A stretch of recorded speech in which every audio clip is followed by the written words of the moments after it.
selesai perang Badar, ada sahabat wafat, mati perang Badar. Sahabat yang lain berkata, antamai surga, matamai surga, mate sahi. Nabi berkata tidak, dia masuk neraka. Sahabat bilang, bagaimana caranya? Dia membela agama Allah, dia melawan orang-orang kafir, kok bisa masuk ke neraka ya Rasul? Nabi katakan, periksa kantongnya. Ternyata setelah diperiksa kantongnya, ada barang Baitul Mal yang diambil secara sembunyi-sembunyi. Nauzubillah min zalik. Pegawai Pertamina, kalau ada tuh barang-barang kantor kau bawa pulang, mate kaperek kau cilaka.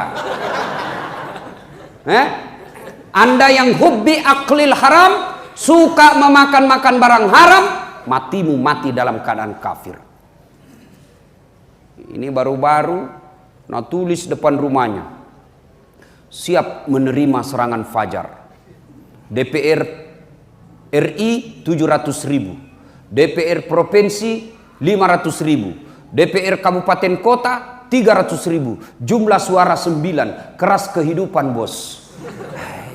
Jangan ya, Ramadan hadir melatih kita agar tidak memakan yang haram. Makanya ayat ini selalu dibaca tiap Jumat. Dek nasa ketok baju mai, tidak sah khutbah Jumat apabila ayat ini tidak dibaca. Jangan kamu mati kecuali kau mati dalam keadaan Islam. Yang bisa membuat kita mati kafir kalau kita suka memakan makanan haram.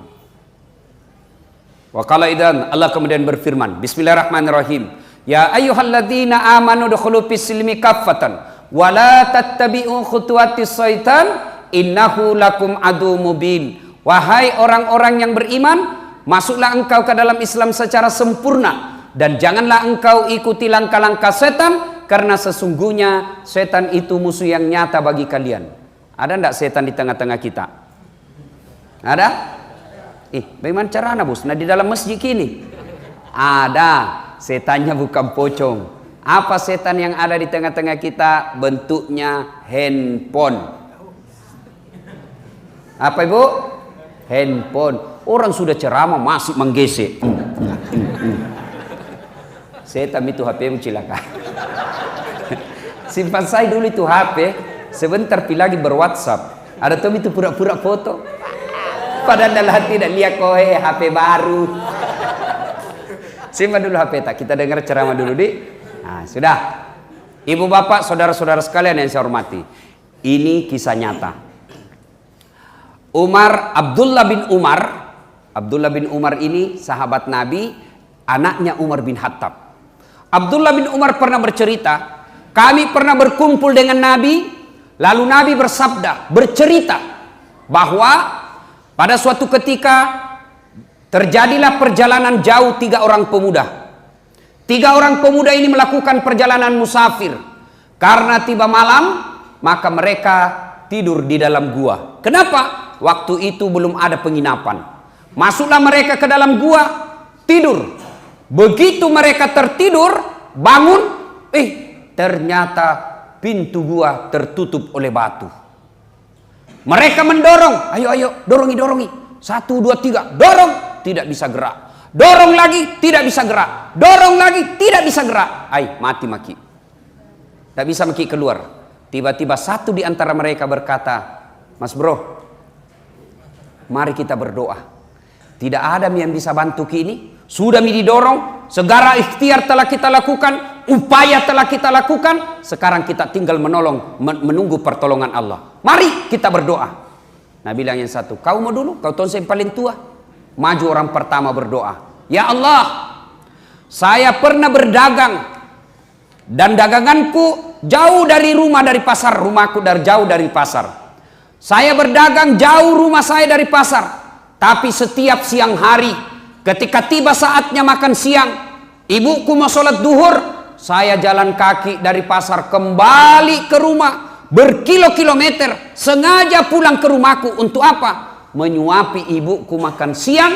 Setelah itu saya tuntun sholat duhur. Tiap hari kulakukan. Selesai makan, selesai sholat ibuku, saya pulang lagi ke pasar, ngurus daganganku. Tiap hari kulakukan itu, bertahun-tahun.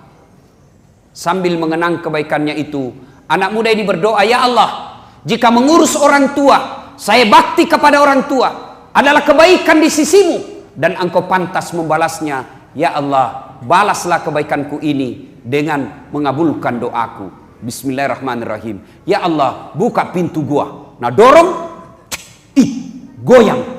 Tapi belum bisa lewati. Sedikit digoyang. Nah, bilang yang tadi sudah. Kau lagi bos? Sudah manake. Maju orang kedua. Dia berdoa.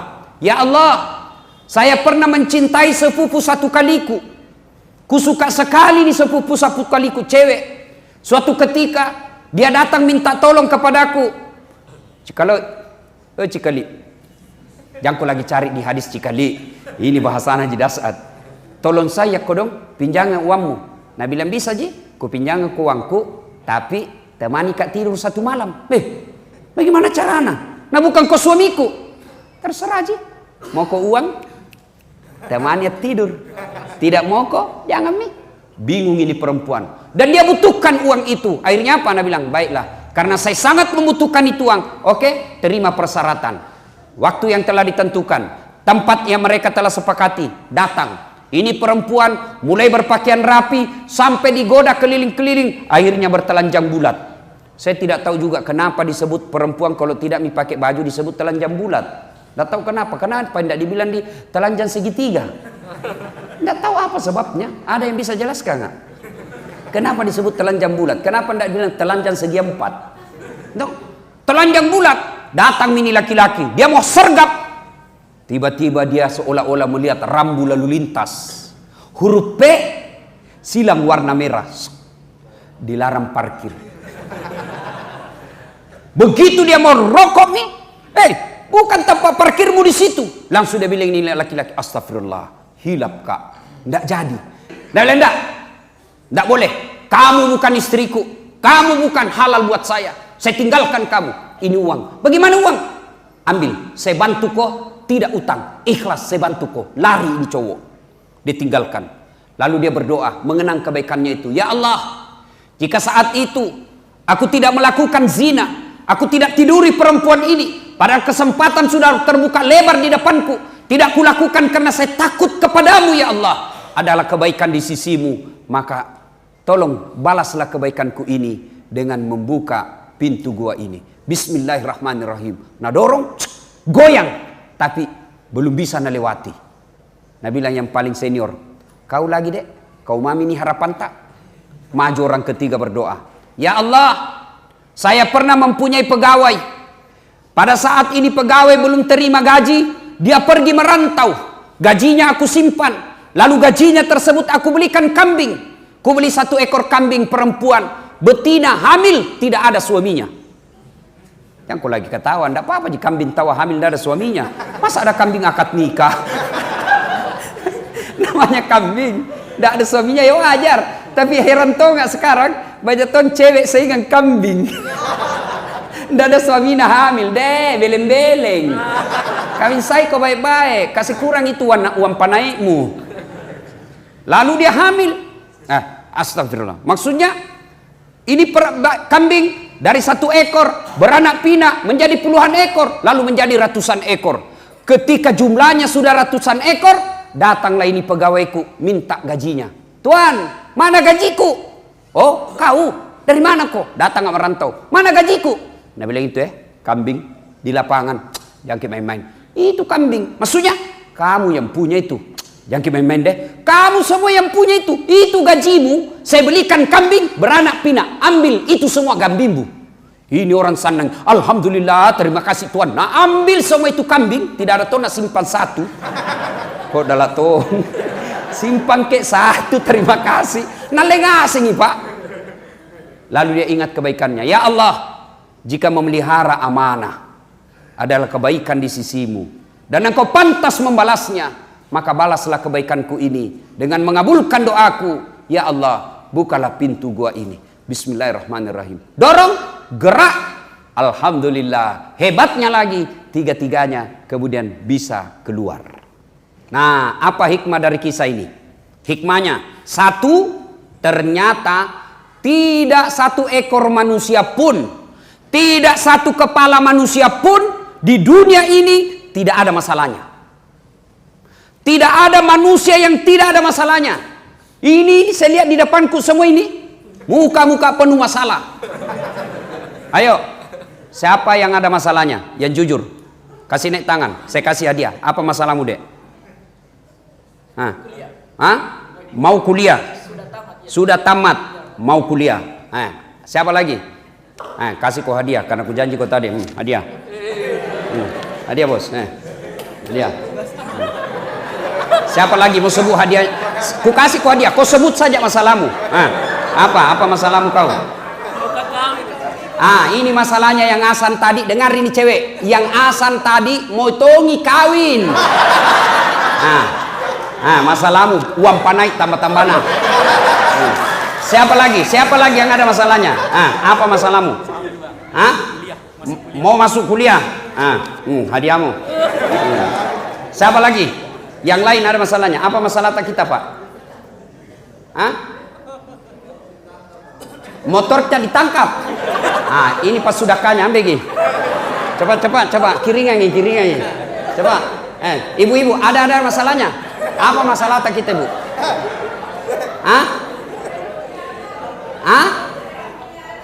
Pengen punya anak.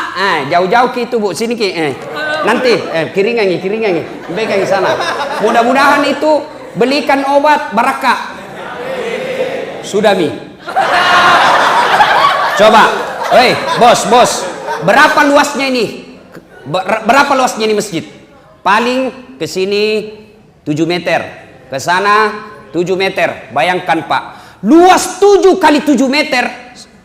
Masalah mau menikah, masalah mau kuliah, masalah mau lulus kuliah, masalah mau punya anak, masalah dijakal motornya. Coba, baru 7 kali 7, banyak namanya masalah. Belum pian lain ini. Pasti semua ada masalah. Berarti demi Allah tidak ada manusia yang tidak ada masalahnya. Jangankan kita, ini manusia dalam gua, luasnya kecil, ada masalahnya. Apa masalahnya? Mau keluar tak tutup pintu. Coba, apa masalah nih bapak-bapak di depanku? Mau kawin lagi takut sama istrina. Tidak ada orang tidak ada masalahnya, Pak. Semua orang punya masalah. Ustadz, apakah karena dosa orang punya masalah? Bukan. Karena kalau dosa punya masalah, maka tidak ada masalahnya para nabi. Muhammad sallallahu alaihi wasallam tidak ada dosanya. Ibadahnya kalau sholat luar biasa. 1 rakaat pertama Al-Baqarah sampai hatam. Coba, Senin Kamis beliau puasa. Tahajudnya luar biasa. Tidak pernah berbuat dosa. Tidak pernah bohong, tidak pernah nipu. Apa tidak ada masalahnya? 6 bulan dalam kandungan, wafat bapaknya. Yatim nih. Ayo, lahir keluar dari rahim ibunya, baru 3 hari setelah lahir, diambil ibu susunya, Halimatus Sa'diyah. Tahun bersama Halimatus Sa'diyah, diambil ibunya. 6 tahun, wafat. 2 tahun 3 hari sama ibunya kodong. Meninggal, diambil oleh paman kakeknya Abdul Muttalib, baru 2 tahun sama kakeknya, meninggal lagi kakeknya, pindah lagi ke pamannya Abu Talib. Usia 16 tahun beliau sudah ikut berperang, bukan perang kelompok, bukan perang busur, tapi apa? Perang antar suku waktu itu. Usia 12 tahun. Nabi sudah berdagang, dagangnya dari Mekah jalan kaki ke Syam, bukan naik angkot, jalan kaki pakai unta. Naik unta turun lagi, naik lagi. Nabi. Begitu diangkat jadi Nabi dan Rasul, usia 40 tahun, selesai masalahnya. Masalah demi masalah muncul. Apa? Pertama masalah yang datang dari pamannya sendiri. Sentimen Abu Lahab, diusir Nabi. Pamannya sendiri yang usir. Keluar kau dari Makkah. Diusir Rasulullah dari tanah kelahirannya. Beliau minta pertolongan di Taif. Di Taif pun beliau dihina, dilempari satu kampung. Siapa yang lempari Nabi? Bukan orang tua. Siapa? Anak-anak kecil. Lempar Nabi sampai berdarah bibir beliau. Nabi, bos, dilempar. Datang bantuan. Jibril berkata, Muhammad, tak lewat-lewat ini orang di Taif. Saya diperintah Allah, kau berdoa saja, saya tenggelamkan ini Taif. Apa kata Nabi? Tidak seperti yang saya dengar selama ini. Saya diam selama ini. Saya diam selama ini. Aku katakan lawan. Enggak. Rasul tidak berkata begitu. Datang malaikat Jibril, kuhancurkan mereka. Apa kata Nabi? Ya Jibril, kalau Allah mau mengabulkan doaku, saya berdoa, berikan mereka masyarakat Taif hidayah. Karena mereka begitu. Bukan karena dia marah sama saya. Dia tidak tahu apa saya bawakan, Ki. Coba. Luar biasa. Masalah demi masalah. Berarti Pak, masalah itu bukan masalah kita. Coba saya kasih contoh. Ini ada yang mahasiswa tadi. SMA. Apa masalahnya sebelumnya? Mau lulus SMA. Sudah lulus SMA, selesai masalahnya, muncul masalah baru. Mau tongi kuliah di Unhas. Sudah lulus kuliah di Unhas, selesai masalahnya, mau sarjana. Sudah sarjana, selesai masalahnya, muncul masalah baru, mau jadi pegawai negeri. Ayo. Sudah jadi pegawai negeri, selesai masalahnya, muncul masalah baru, mau jadi kepala bagian. Sudah jadi kepala bagian, selesai masalahnya, muncul masalah baru, mau jadi kepala dinas. Sudah jadi kepala dinas, muncul masalah besar, mau jadi sekda. Sudah jadi sekda, selesai masalahnya, enggak, mau jadi wali kota. Sudah jadi wali kota, selesai masalahnya, belum, 2 periode dong. Punna upah. Apa? Ayo. Sudah 2 periode wali kota, selesai masalahnya, tidak, mau jadi gubernur. Coba, tidak ada orang selesai masalahnya. Sudah jadi ustadz, selesai masalahnya, belum. Sudah terkenal, selesai masalahnya, belum. Mau jadi wakil wali kota. Coba. Tidak ada orang bos, tidak ada masalahnya. Semua kita punya masalah. Maka Allah memberikan pelajaran dalam hadis tadi. Kalau ada masalahmu bos, 1, takarruf ilallah. Dekatkan diri kau kepada Allah. Mendekatkan diri kepada Allah. Bagaimana caranya? Yuk kau curhat kepada Allah. Yuk ngadu kepada Allah. Yuk minta tolong kepada Allah. Gimana caranya? Berdoa. Milo doa kau bos. Berdoanya di mana? Selesai kau sholat. Berdoa kau. Kita akhir zaman ini, anak-anak milenial sekarang ini memang rajin berdoa, sedikit-sedikit berdoa, sedikit-sedikit berdoa. Tapi di mana? Status. Mau ujian, ya Allah, nah buka Facebooknya. Ya Allah, lancarkan ujianku. Selesai, ya Allah, mudah-mudahan saya lulus. Status, sibuk deh tuh Tuhan mau baca statusmu bos. Coba berdoa, minta tolong kepada Allah. Jangan minta tolong di dinding. Ayo berdoa ki bos. Ramadan hadir, Allah kasih kita bulan Ramadan hadiah. Ramadan ini hadiah buat orang Islam. Selama ini kau susah berdoa, selama ini susah dikabulkan doamu, selama ini kau malas berdoa, yuk 1 bulan Ramadan manfaatkan, minta kepada Allah. Kalau Allah kabulkan doamu bos, tidak ada yang mustahil.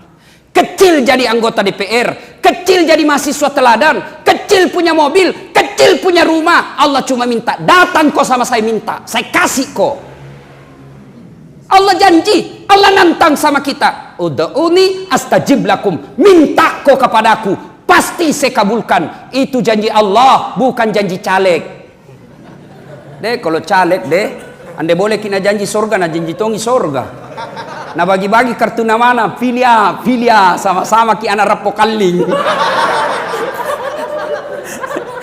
Sekali dah sudah dipilih, nah ganti nomor HP-nya. Coba, ayo Ramadan Pak, kurangi itu aktivitas. Lebih banyak kita berdoa. Yang banyak menyita waktu kita TV, tinggalkan TV. Yang banyak menyita waktu kita mungkin medsos, tinggalkan itu.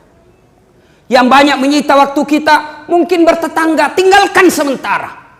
Adik-adik sekalian, selama 11 bulan kau rajin berenang, kau rajin main futsal, kau rajin main skater, kau rajin main musik. Ayo Ramadan, tinggalkan sejenak itu. Kau berdoa di bulan ini. Banyak-banyak kau minta. Dalam hadits qudsi Allah jelaskan, masiri kak kau kabulkan doamu. Saya malu tidak mengabulkan doanya orang-orang yang berdoa di bulan suci Ramadan ini. Maka datanglah minta kepada Allah. Jangkit lagi. Begitu selesai dengar ceramah ini, dia pergi beli buku pedoman doa. Baru hafal.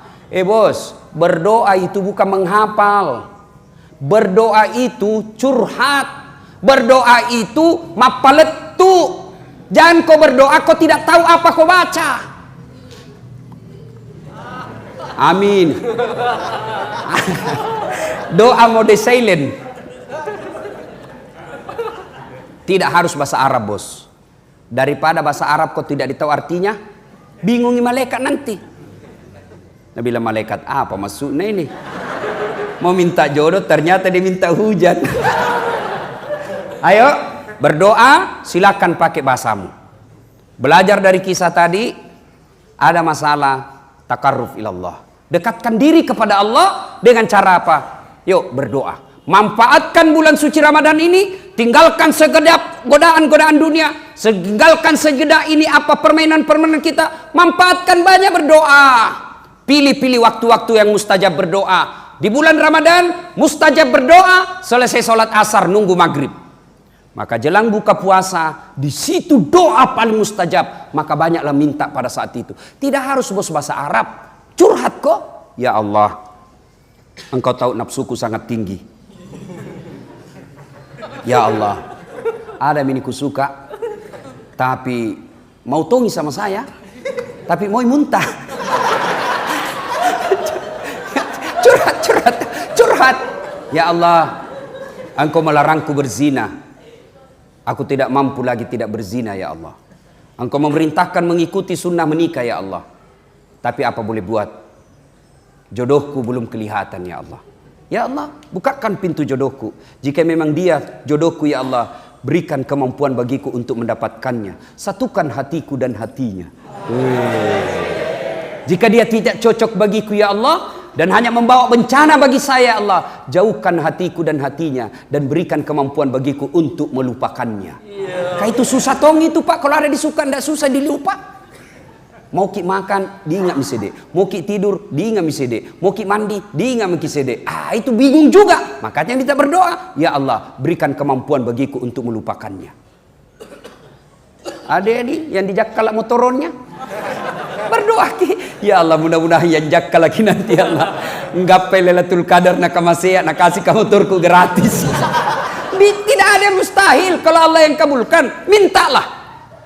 Ibu-ibu yang belum punya anak, minta kepada Allah, nangis kepada Allah. Mungkin selama ini kita berdoa belum tepat caranya.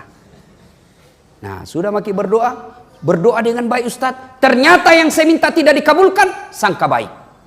Kenapa tidak nak kasih Kak? Saya sudah beribadah, saya sudah berzikir, saya sudah memuji Rasulullah, saya sudah menghindari makanan haram, saya sudah milih waktu yang baik. Kenapa doaku tidak dikabulkan? Kenapa saya tidak lulus? Jangan sangka buruk, sangka baik kepada Allah. Berarti yang kau minta tidak baik. Contoh, tamat ke SMA dulu, daftar fakultas kedokteran. Bayangkan, 3 tahun saya berturut-turut. Saya bimbingan tes, saya sholat tahajud 40 malam berturut-turut.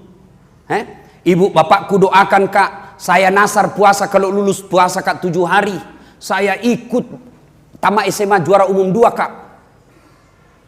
Saya berdoa, nasar puasa, tahajud 40 malam berturut-turut. Begitu pengumuman, tidak ada namaku. Tidak ada, kulang lagi. Tidak ada betul. Ya Allah, kenapa kau tidak kasih lulus Kak jadi dokter? Nah kau tidak rugi jadi Tuhan kalau saya jadi dokter. Ternyata saya lulus di Sospol Unhas. Saya tahu jawabannya setelah saya pulang kuliah. Terjadi tabrakan di depannya Universitas Al-Ghazali, sekarang Universitas Islam Makassar. Berceceran darah di aspal. Saya turun tolong dia yang tabrakan, saya yang pingsan. Ternyata saya tidak bisa lihat darah. Seolah-olah Allah ingin berkata kepada saya, Das'at, bagaimana kamu jadi dokter? Nah kau tidak bisa lihat darah, cilaka. Saya jadi ustadz sekarang. Temanku lulus jadi dokter di Kepulauan Aru. 3 tahun yang lalu sebelum puasa Lebaran, saya telepon, Dok, pulang ke Lebaran. Tidak, rugi-rugimu itu. Jauhmu cari uang dak Lebaran sama orang tua. Mahal tiket Ustadz. Kurang lebih 16 sampai 20 juta untuk tiket saya ke keluarga. Di mana ki kodonguan dapat uang seperti itu? Belum lagi pas Solo kalau pulang ki di kampung. Dalam hatiku, untung saya jadi ustaz. Alhamdulillah, tiket naik tidak pernah Kak pusing. Kenapa? Bukan saya beli tiket. Yang undang nggak? Hebatnya lagi, pergi tidak bawa uang, pulang bawa uang. Sangka baik, sangka baik. Ayo anak muda, berdoa kok. Kau minta tidak dikasih Allah, sangka baik. Jangan kau sangka buruk. Kenapa tidak dikasih Kak? Itu tuh temanku Pak Botoro, itu temanku Pak Sina, itu temanku anak durhaka. Kenapa dikasih apa yang dia mau? Bos, belum tentu itu yang terbaik buat dia. Caleg sudah pasang baleo, mahambur, tidak terpilih. Allah tahu bukan di situ tempatmu yang baik. Berdoa, ya Allah kasih saya anak. Kenapa tidak dikasih? Sudah 17 tahun berdoa tidak dikasih. Allah tahu kalau ada anak barangkali buta, barangkali jantungnya lemah, barangkali kakinya tidak ada. Allah tahu, jangan. Saya sayang kok. Saya berdoa kok tidak dikasih, sangka baik. Allah tidak memberimu sesuatu yang kecuali yang baik. Berdoa. Nah, ibu bapak saudara-saudara sekalian, karena waktu yang terbatas, masih ada selanjutannya ini kisah, tapi insya Allah lain waktu dan kesempatan kita lanjutkan.